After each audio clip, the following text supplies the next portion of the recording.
Sir ये बताएं, as a writer, ये ज़रा टेक्निकल सवाल है और मैं पूछना चाह रहा था किसी राइटर से कि नेटफ्लिक्स कहता है आपको यार कि हमें शो लिख के दे दें या हम उसको अप्रूवल में लेके जाएंगे, आपने लिखना है एक शो जो कि एक बंदे ने बैठ के शायद एक ही नशिस्त में 6 एपिसोड जो हैं 8 एपिसोड लिख कर जाने, हफ्ता हफ्ता नहीं मिलना आपको, पहला आपका किलर होना चाहिए। यहाँ तो इस तरह करते हैं पायलट जो है वो पहले शूट कर लेते हैं, जो पहला एपिसोड होता है इस किस्म का होता है। इस तरह अगर जब आपको कोई, क्या सवाल असल में ये है कि यहाँ के राइटर्स को क्या ये नहीं करना आता कि यार वो कह रहे हैं यार के साथ के साथ एपिसोड जो है इकट्ठे अपलोड हो जाएंगे, तो उसमें लिखना डिफरेंट हो जाता है, लीनियर इस तरह रखना उसको स्टोरी?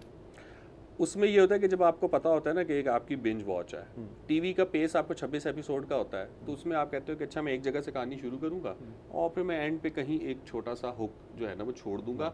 इतना हुक होना चाहिए कि वो अगले हफ्ते तक वेट करे, ये ना कहे कि बस अगले हफ्ते मेरे पास है नहीं कुछ। अब आप समझिए कि आपने उसको इतना हुक देना है कि वो अगले हफ्ते का वेट करे, और आपने उसको इतना हुक देना है कि वो 1 सेकंड का वेट ना करे और कहे मैंने दूसरी लगानी। तो वो इमोशन का लेवल बहुत ऊपर है। यानी आपने जो कहानी की पेस रखनी है उसको इतना बेचैन और इतना इन्वॉल्व, इतना ग्रैब कर लेना है कि वो देखे, वरना अगर उसके पास 10 पड़ी और वो पहली से बोर हो गया तो वो दूसरी नहीं देखेगा। ठीक है, ये क्योंकि उसके पास चॉइस है। तो आपका कंपटीशन सख्त हो गया। मुझे लगता है कि देखें अगेन, अब हमारा जो यंग राइटर होगा वो इसी क्राफ्ट को देख रहा है ना, वो इसी क्राफ्ट पे सोचता है, ठीक है, तो वो लिख लेगा। लेकिन जो प्रोड्यूसर और डायरेक्टर हैं वो इतने ट्रेंड हो चुके हैं, वो ये रिस्क लेने को तैयार हैं। कुछ और हमारी एक्चुअल लिमिटेशंस भी हैं कि नेटफ्लिक्स हमसे काम नहीं कर रहा, उसको यहाँ पे इतनी कोई पब्लिक नहीं मिल रही, व्यूज़ नहीं मिल रहे, या किसी ने हमारा रास्ता रोका हुआ है बैरूनी साजिश ने, जो भी रीज़न है। बट फिर मुझे ये होता है कि चलें वो भी स्टैंडर्ड नहीं है, आप मिट्टी डालें, नेटफ्लिक्स भी कोई स्टैंडर्ड नहीं है। आप अपना वैसा कंटेंट बना के, आपके मुल्क में 3-4 OTTs हैं, हाँ जी, कोई तो एक, कोई किसी जगह ये होगा सर तब जब एक्चुअली में जो लोग ये कहते हैं ना कि अच्छी कहानी नहीं है, वो अपने कंफर्ट जोन से निकलेंगे, ठीक है, और वो कहेंगे कि हाँ हमने कहानी में भी चैलेंज करना है, हमने अपने आप को प्रोडक्शन में भी चैलेंज करना है, फिर हमने एक्टर को जो बुलाना है तो उसको भी कहना है कि जानी ये कुछ और है, ठीक है। फिर आपका गेटअप्स आप नहीं कर सकते ना, आप सस्ते गेटअप्स के साथ नहीं जा सकते, आप फेक एक्सेंट्स के साथ नहीं जा सकते, आपको बहुत ज़्यादा ओरिजिनलिटी चाहिए।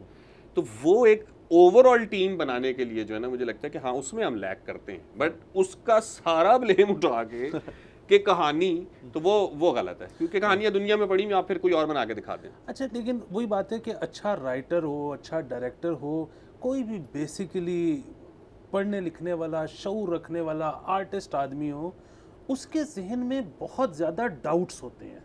वो कोई बहुत पक्की पोजीशन लेने से पहले बहुत दफ़ा सोचता है और फिर भी शायद नहीं ले पाता।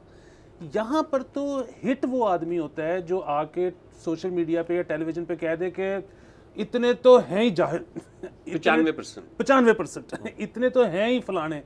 तो ये मतलब फिर वही बात है कि वो कैसे करेंगे, और क्या ऑडियंस का भी ये वाला एपेटाइट है? हाँ, ये मुझे लगता है कि थोड़ा सा ना एपेटाइट है या नहीं है, वो एक क्वेश्चनेबल है, क्योंकि अगेन ये जो सेंसेशन है ना वो हमेशा ऑफ कोर्स ज़्यादा होती है, लॉन्ग टर्म नहीं होती, लेकिन वो एक वक्ती आपको ये जो वायरलिटी 1-1.5 दिन की, हम इसके पीछे भाग बहुत रहे हैं। अब जब हम उसके पीछे भाग बहुत रहे हैं तो हमने अपनी न्यूज़ में भी सेंसेशन डाल दी है, उसकी जो न्यूज़ सेंस है वो निकाल दी है कि खबर किसी को देनी कैसे है, क्योंकि हमें लगता है कि ऐसे करके सुनाएंगे, खबर तो वही है लेकिन ऐसे करके सुनाएंगे तो ये हो जाएगा, वो गलत है, ठीक है। तो हर जगह पे गलत है। अब वही चीज़ आपको मिलती है कि जब इंटेलेक्चुअल आए, कोई भी आप बिठा लें डॉक्टर मुबारक अली को, तो उन्होंने तो यही कहना ना, देखो जहाँ तक मैंने पढ़ा है, जो मुझे लगता है, या फलां ने किताब में लिखा है, पिट जाएंगे आप। उन्होंने ये नहीं कहना कि मैं तुम्हें बता रहा हूँ ठीक है, ये वो नहीं कहेंगे जिनकी ज़िंदगी किताबें पढ़ते गुजरी है। अब इस इंटेलेक्चुअल को आप सुनते हो, आप कहते हैं मुझे कोई सोल्यूशन नहीं मिला वैसे ज़िंदगी का इस आदमी से, हमें चाहिए सोल्यूशन।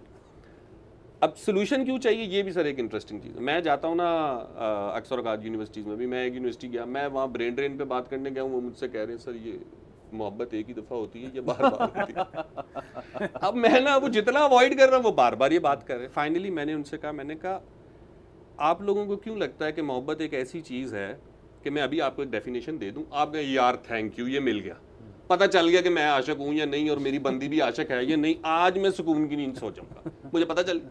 मोहब्बत एक एक्सपीरियंस है, जो आपका तजर्बा होगा आपके लिए वही मोहब्बत होगी, इसको एक्सपीरियंस कर लो। बाकी तो बेसिक स्टैंडर्ड है ना दुनिया के आपने जी अच्छा होना है, लॉयल होना है, फलाना होना है, ढमकाना होना है, वो तो बाकी ग्लोबल स्टैंडर्ड्स है। हमें एक फौरी सोल्यूशन चाहिए जिसके साथ हम रात को सो सकें। तो वो दानिश्वर और वो जर्नलिस्ट जो इस कन्विक्शन के साथ आता है कि ये इस वजह से हुआ है, आज रात फैसला हो जाएगा। ठीक है ना, कल तक आप देख लें, आपको भी पता कल तक आपने नहीं देखना, लेकिन आप उसका कंटेंट कम वक्त जरूर देखते हो। सब्सक्राइब करें और बेल दबाएं ताकि कोई खबर रह न जाए।